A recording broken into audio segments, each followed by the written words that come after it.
ಈಗ ನಾವೇನಾದರೂ ಇನ್ಫ್ಲೂಯೆನ್ಸಸ್ನ ನೋಡಿದ್ರೆ ಬಹಳಷ್ಟು ದೊಡ್ಡ ದೊಡ್ಡ ಬ್ರ್ಯಾಂಡ್ಗಳನ್ನ ಪ್ರಮೋಟ್ ಮಾಡ್ತಾರೆ. ಆ್ಯಂಡ್ ಆಲ್ಸೋ ಅವ್ರು ಹಾಕುವಂಥ ಬಟ್ಟೆ, ಅವ್ರು ಕ್ಯಾರಿ ಮಾಡುವಂಥ ಬ್ಯಾಗ್ಸು, ಅವ್ರ ಸ್ಯಾಂಡಲ್ಸು, ಅವ್ರ ಪರ್ಫ್ಯೂಮ್ಸು ತುಂಬ ಹೈ ಬ್ರ್ಯಾಂಡ್ಸ್ ಇರುತ್ತೆ, ತುಂಬ ಫ್ಯಾಷನೇಬಲ್ ಆಗಿರುತ್ತೆ.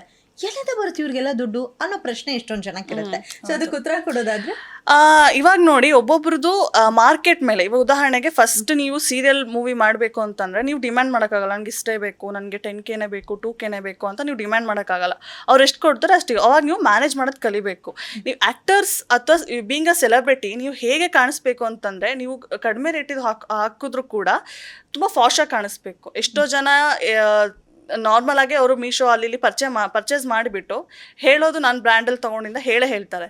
ಸೊ ನಿಮಗೆ ಒಂದು ನೇಮ್ ಅಂತ ಬಂದಮೇಲೆ, ನಿಮಗೆ ಜನ ಗುರ್ತಿಸೋಕ್ಕೆ ಸ್ಟಾರ್ಟ್ ಮಾಡಿದ್ಮೇಲೆ ಆಟೋಮೆಟಿಕಲಿ ನೀವು ಡಿಮ್ಯಾಂಡ್ ಮಾಡ್ಬೋದು. ಒಂದು ಇವೆಂಟಿಗೆ ಹೋಗ್ತೀರ ಅಂದ್ರೂ ಕೂಡ ನಾನು ಇಷ್ಟು ತೊಗೊಳ್ತೀನಿ, ಇಷ್ಟು ತೊಗೊಂಡ್ರೆ ಮಾತ್ರ ನಾನು ಬರೋದು ಅಂತ ನೀವು ಡಿಮ್ಯಾಂಡ್ ಮಾಡ್ಬೋದು. ಸೊ ನಾನು ಸ್ಟಾರ್ಟಿಂಗಲ್ಲಿ ನನಗೂ ನನ್ನ ಮನೆಯಿಂದ ಕೊಡ್ತಾ ಅಲ್ಲಿ ಅಷ್ಟೇ ನನಗೆ ಸೋರ್ಸ್ ಇದ್ದಿದ್ದು. ದೆನ್ ನನಗೆ ಒಂದು ನೇಮ್ ಅಂತ ಬರೋಕ್ಕೆ ಸ್ಟಾರ್ಟ್ ಆದಮೇಲೆ ನಾನು ಡಿಮ್ಯಾಂಡ್ ಮಾಡೋಕ್ಕೆ ಸ್ಟಾರ್ಟ್ ಮಾಡಿ, ನಂಗೆ ಇಷ್ಟೇ ಬೇಕು ಇದು ಅಂತ. ಆ್ಯಕ್ಟರ್ ಅಂದರೆ ಆ್ಯಕ್ಟಿಂಗ್ ಒಂದೇ ಅಂತಲ್ಲ, ಮಾಡಲಿಂಗ್ ಇದೆ, ಆ್ಯಂಡ್ ಸೋಷಿಯಲ್ ಮೀಡಿಯಾ ಇದೆ, ಆ್ಯಂಡ್ ಪ್ರಮೋಷನ್ ಮಾಡ್ಬೋದು. ಎಷ್ಟೋ ಜನ ಬೇರೆ ಥರ ಅಂದ್ಕೊಳ್ತಾರೆ. ಸೊ ಆ ಥರ ಇರಲ್ಲ. ಎಷ್ಟೋ ಜನ ಪ್ರಮೋಷನ್ ಮಾಡ್ತಾರೆ, ಪ್ರಮೋಷನ್ಗೆ 1 lakh ಎಲ್ಲ ತಗೊಳ್ತಾರೆ ಎಷ್ಟೋ ಇನ್ಫ್ಲೂಯೆನ್ಸರ್ಸ್ಗಳಿಗೆ. ನಾನು ಕೂಡ ಪ್ರಮೋಷನ್ಗೆ ತಗೊಳ್ತೀನಿ. ಪ್ರಮೋಷನಿಂದ, ಮಾಡಲಿಂಗಿಂದ, ಅಥವಾ ಬೇರೆ ಕಡೆ ಇವೆಂಟಿಗೆ ಹೋಗೋದ್ರಿಂದ, ಅಥವಾ ಸೀರಿಯಲ್ಗಳಿಂದ, ಮೂವಿಗಳಿಂದ ಸೋರ್ಸ್ ತುಂಬ ಇದೆ. ಅಥವಾ ನೀವು ಡಬ್ಬಿಂಗ್ ಆರ್ಟಿಸ್ಟ್ ಆಗಿ ಹೋಗ್ಬೋದು. ತುಂಬ ಇದೆ ನಮಗೆ ಸೋರ್ಸಿಂದ. ನಮಗೆ 1-2 ಸೋರ್ಸ್ ಅಲ್ಲ, ಹಲವಾರು ಸೋರ್ಸ್ ಇನ್ಕಮ್ ಚೆನ್ನಾಗಿದೆ.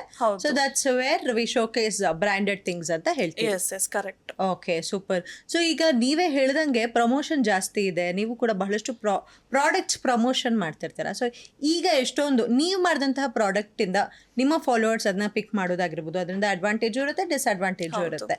ಸೊ ಅದನ್ನ ನೀವು ಯಾವ ರೀತಿ ಸ್ಪೋರ್ಟಿವ್ ಆಗಿ ತಗೋತೀರಾ? ಈಗ ಬೇಸಿಕಲಿ ನಾನು ಹೇಳಬೇಕು ಅಂತಂದರೆ, ಅಷ್ಟು ಪ್ರಾಡಕ್ಟ್ಗಳು ನಾನು ಹೇಳೋ ಲೆವೆಲ್ ಯಾವುದು ನಾನು ಪ್ರಾಡಕ್ಟ್ಗಳನ್ನ ಪ್ರಮೋಷನ್ ಮಾಡಲಿಲ್ಲ.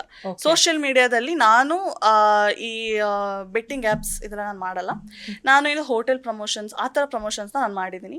ಬಟ್ ನನ್ನ ಫ್ರೆಂಡ್ಸ್ಗಳು, ನನ್ನದು ಇನ್ಫ್ಲುಯೆನ್ಸ್ ಫ್ರೆಂಡ್ಸ್ಗಳೆಲ್ಲ ಮಾಡ್ತಾರೆ. ಅದರಲ್ಲಿ ಹೇಗಿರುತ್ತೆ ಅಂತಂದರೆ, ಒಬ್ಬೊಬ್ರು ಏನು ಮಾಡ್ತಾರೆ ಅಂದರೆ, ದುಡ್ಡು ಬರುತ್ತಾ, ನಾವು ಯಾವ ಪ್ರಾಡಕ್ಟ್ ಬೇಕಾದ್ರೆ ಮಾಡೋಕ್ಕೆ ರೆಡಿ. ಅವ್ರು ಹೆಂಗಂದ್ರೆ ಹಾಕಿದ ತಕ್ಷಣ ವಾಶ್ ಮಾಡ್ಕೊಬಿಡ್ತಾರೆ. ಬಟ್ ಒಬ್ಬೊಬ್ಬರು ಜೆನ್ಯೂನ್ ಆಗಿರ್ತಾರೆ. ಅದನ್ನು ಅವರು ಟೆಸ್ಟ್ ಮಾಡಿ, ಅವ್ರು ಅದನ್ನ ಅವರಿಗೆ ರಿಸಲ್ಟ್ ಬಂದಮೇಲೆ ಅವ್ರು ಒಳ್ಳೊಳ್ಳೆ ಅವ್ರ ಫಾಲೋವರ್ಸ್ಗೆ ಸಜೆಸ್ಟ್ ಮಾಡ್ತಾರೆ. ಸೊ ನೀವು ಯಾವ ಸಾಲಕ್ಕೆ ಸೇರ್ತೀರಾ? ಫಸ್ಟ್ ಸಾಲ, ಸೆಕೆಂಡ್? ನಾನು ಥರ್ಡ್. ಅಂದರೆ ನಾನು ಹೇಗೆ ಅಂತಂದರೆ, ಎಲ್ಲ ಕೇಳ್ಕೊಳ್ತೀನಿ. ಇದರಿಂದ ನನಗೆ ಅಂದರೆ ಅವರಿಗೆ ಏನು ಯಾವ ಥರ, ಉದಾಹರಣೆಗೆ ನಮ್ಮ ವ್ಯೂವರ್ಸ್ಗೆ ಅಥವಾ ನನ್ನ ಫಾಲೋವರ್ಸ್ಗೆ ನಾನು ಯಾವತ್ತೂ ಮೋಸ ಮಾಡಲ್ಲ. ಓಕೆ. ಸೊ ಅದರಿಂದ ಅವರು ಏನು ಅಂದರೆ ಕೆಟ್ಟದಾಗಬಾರ್ದು. ಓಕೆ. ಸೊ ದುಷ್ಪರಿಣಾಮ ಬೀಳದಿರುವಂಥ ಪ್ರಾಡಕ್ಟ್ಗಳನ್ನ ನಾನು ಪ್ರಮೋಷನ್ ಮಾಡ್ತೀನಿ.